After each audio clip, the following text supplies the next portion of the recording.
Hi, this is Pat Hindle from Microwave Journal. I'm here at IMS 2012 in Montreal. It's my pleasure to be talking with Bruce Hoechner today, President and CEO of Rogers Corporation. So, Bruce, welcome. Thanks, Pat. Very nice to see you, and thank you for taking the time. Pleasure to be here. So you've been CEO for 9 or 10 months now, and just wondering what were kind of some of your first priorities and how you've made progress toward solving some of those. Well, our first priority at Rogers, I think historically, has always been and will always be our customers. And so when I arrived at Rogers, what I viewed was an opportunity for us to get even more engaged with our customers. So one of the first things that we did was embed the sales force into each of the business units. And what that means is now our sales organization is now embedded and reporting into the business unit that actually manufactures, does the research and so forth for our product lines. So our connectivity from customers all the way back through manufacturing into R&D is much better than it had been previously. It was good. I think we're much better now. I think the second priority for me has been the development of marketing excellence in the company. I think we've done a great job over many years changing and developing products for our customers. And as we look ahead, the challenges that we see are new technologies, new demands, new applications.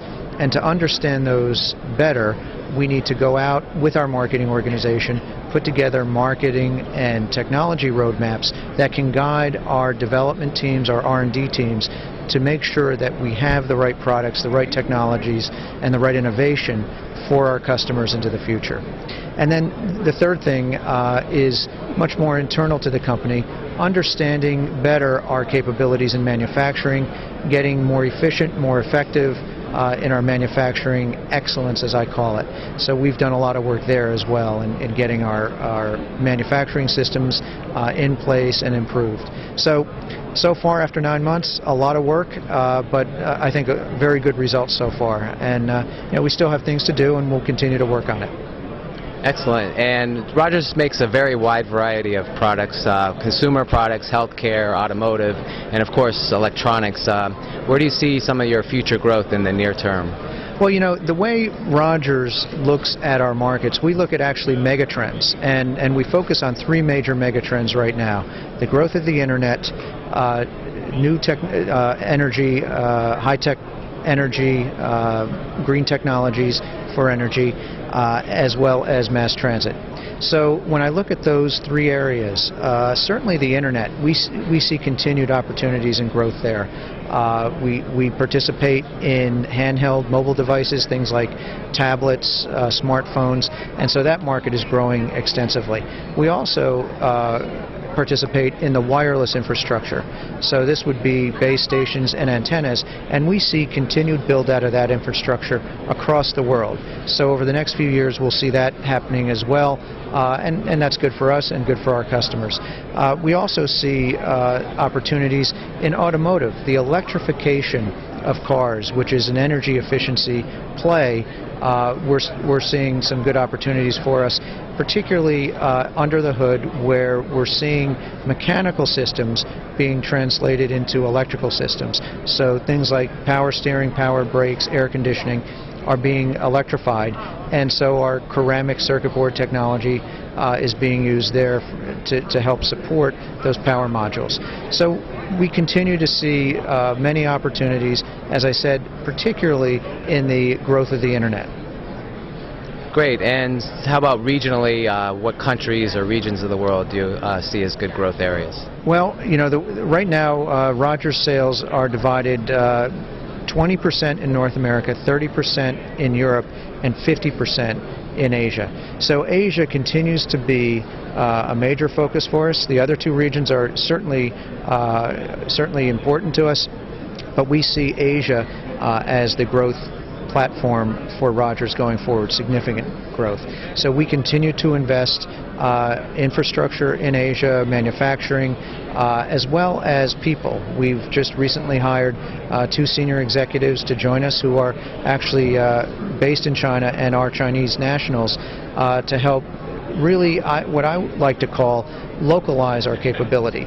the great thing about Rogers is we're a global company, but we localize well. And I think right now our focus is localizing to a much greater extent in China and more broadly in Asia by getting the right people in place and also putting in place, as I mentioned earlier, manufacturing, but also technical support, applications development. These are what we're looking at going into the future, is having a full service capability out of Asia.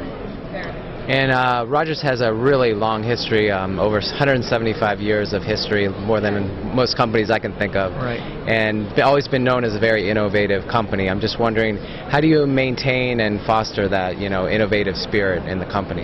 Well, I think the real notion and the history of the company is that Rogers will change as the markets change, as our customer needs change, and change is something that we embrace at Rogers. So if you look at the history of the company, it's 180 years. We go back to 1832. We started as a cardboard company long ago, and as that was used in electrical insulation and so forth, we follow that through, but we also look for new applications and new opportunities. So I think our DNA is one of embracing change and moving ahead with technologies that really create value in the markets and for our customers. It sounds like you have a great story with the innovation and the growth, so I'm just wondering, lastly, what are some of your challenges that you see over the coming years? Well, in the shorter term, the biggest challenge that we see are the world economies. They're very unsettled. It's hard to predict the future. So to me, that's one of the unsettling things that we see over the next 2-3 years. It's really hard to tell. But I think that's the number one challenge, to keep to make sure that we can participate as best we can given the variability in the world economies. I think the next challenge is keeping up on innovation.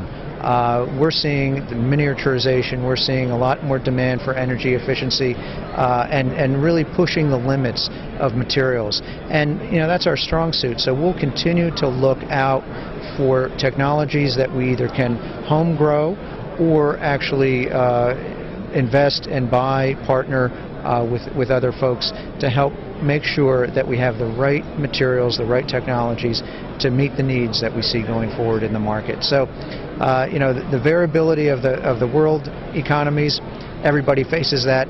I think you can only control what you can control. What we control is our knowledge and our capability and our applications expertise and access to good technology. So we'll continue to control that, and we hope and believe that the world economies will settle in.